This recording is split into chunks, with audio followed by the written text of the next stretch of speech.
Ihanaa leijonat, ihanaa leijonat, ihanaa.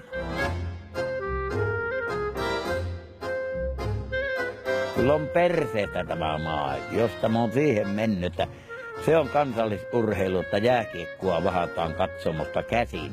Aikainen mies istuu kaljapölökin kanssa ja tosiaan kyynelehtii, kun joku lyö kiekkoa niin, että se menee ennen maaliin, niin ei se tervejärkinen ole sekään. Ei perkeleensä ole.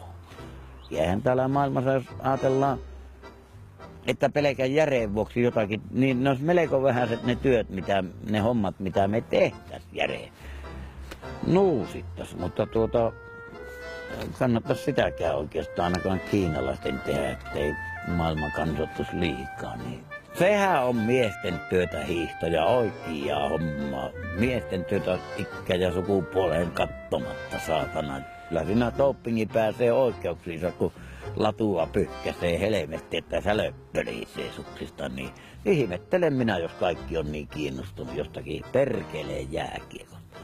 Mutta se harmittaa monta minun tuttua. Onko se muuten herännyt koomasta tämä Schumacher Maikkeli? Se on vituttanut vähän jokkaasta, kun niin hyvää elämä oli. Niin sitten piti mennä perkele suksineen mäkkeen ja tuolla lailla loukkaantua.